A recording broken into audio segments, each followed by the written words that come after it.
Hi there. Today we are stepping back to a time when trucks did not just work for the Army, they invented military logistics as we know it. This is the Hallford WD Lorry of 1914, a vehicle that looks simple, almost fragile, but quietly carried an entire empire on its wooden bed. And yes, before anyone asks, this thing went to war before the war even knew what it was doing. The Hallford WD appeared at a moment when Britain was still unsure whether motor vehicles could truly replace horses. In 1914, the British Army relied heavily on animal transport, railways, and hope. Roads were poor, supply chains were short, and nobody had a clear doctrine for mechanized logistics. The Hallford WD was part of the War Department's subsidy scheme, meaning it was designed from the start to serve both civilian life and immediate military mobilization. In other words, this truck had a day job and a war plan. At first glance, the Hallford WD looks almost agricultural. A tall, narrow body, wooden cargo sides, exposed mechanical components, and wheels that look more like they belong on a cart than a truck. But that appearance is deceptive. Everything here is intentional. The high ground clearance was essential for rutted roads. The long wheelbase helped stability under load, and the simple, upright design made repairs possible with basic tools in the middle of nowhere. Under the hood was a four-cylinder petrol engine with a displacement of approximately 5.0 liters. Power output was modest by any standard, estimated around 30 to 35 horsepower depending on tuning and production batch. But once again, horsepower was not the goal. Torque mattered far more, and while official factory torque figures were not published at the time, the engine delivered strong low-speed pulling force through long-stroke design and conservative operating speeds. This was an engine built to work all day, not to impress anyone. Power was sent to the rear wheels through a manual gearbox with 4 forward gears. There was no synchronization, no assistance, and no forgiveness. Gear changes required timing, strength, and experience. Miss a shift under load, and the truck would remind you very clearly that you were not in charge. This was driving as a physical skill, not a comfort activity. Payload capacity was rated at around 3 tons, or approximately 3,000 kilograms, which translates to about 6,610 pounds.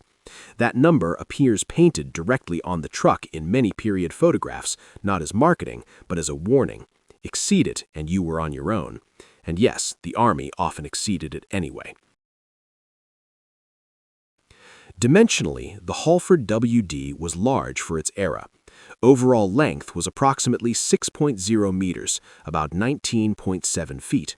Width was around 2.1 meters, roughly 6.9 feet. Height varied depending on canopy and load, but typically reached about 2.8 meters, or 9.2 feet. These proportions gave the truck a commanding presence on narrow roads and made it easy to load by hand. One of the most striking features is the wheel design. Early Hallford WD lorries often used steel-spoked wheels with solid rubber tires. Pneumatic tires were still not fully trusted for heavy loads in military service. Solid rubber meant no punctures, but also meant vibration, noise, and a ride quality that can only be described as educational. If you survived a full day driving one of these, you earned your dinner. Braking was purely mechanical, acting on the rear wheels only. On dry roads, this was adequate. On wet roads, downhill, fully loaded, this became a lesson in anticipation. Drivers learned quickly to think several seconds ahead, because once momentum built up, physics was not interested in excuses. When the First World War erupted, the Hallford WD was suddenly everywhere. Hundreds were taken into service almost immediately. They hauled ammunition, food, engineering equipment, tents, medical supplies, and everything else an army needs but rarely celebrates. They did not charge into battle, they made sure the battle could happen at all.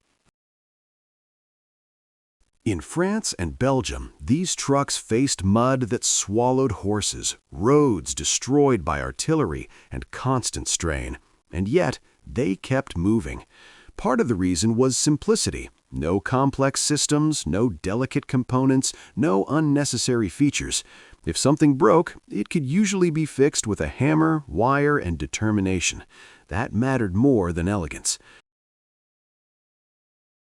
Of course, the Hallford WD had serious limitations. Rear-wheel drive only meant poor traction in deep mud. Steering was heavy, especially at low speeds. The cab offered minimal protection from weather, let alone enemy fire. Later in the war, some trucks received partial armored cab sections or reinforced panels, but this was never a true armored vehicle. The crew relied on distance, timing, and luck.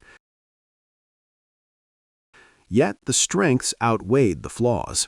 Reliability, load capacity, and endurance turned the Hallford WD into a backbone vehicle. It worked behind the lines, along supply routes, and in rear areas where consistency mattered more than speed. Many drivers preferred these early lorries to newer, more complex machines because they trusted them. After the war, surviving Hallford WD trucks returned to civilian life.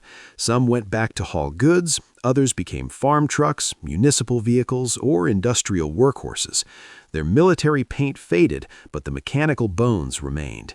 A surprising number worked well into the 1920s, which tells you everything you need to know about their durability. From a modern perspective, the Hallford WD feels brutally primitive. No suspension comfort, no driver aids, no safety systems, and an engine that demands respect. But this truck represents a turning point. It proved that armies could depend on machines rather than animals. It showed that logistics could be mechanized, and once that door was opened, it never closed again. The Hallford WD did not win medals. It did not inspire propaganda posters. But without trucks like this, modern warfare simply would not exist. It was a tool, honest and unforgiving, built for a world that was changing faster than anyone expected. And it answered that change with steel, wood, and stubborn reliability. If you enjoy discovering machines that quietly shaped history, not with glamour, but with hard work, make sure to subscribe. There are many more forgotten workhorses waiting to tell their story.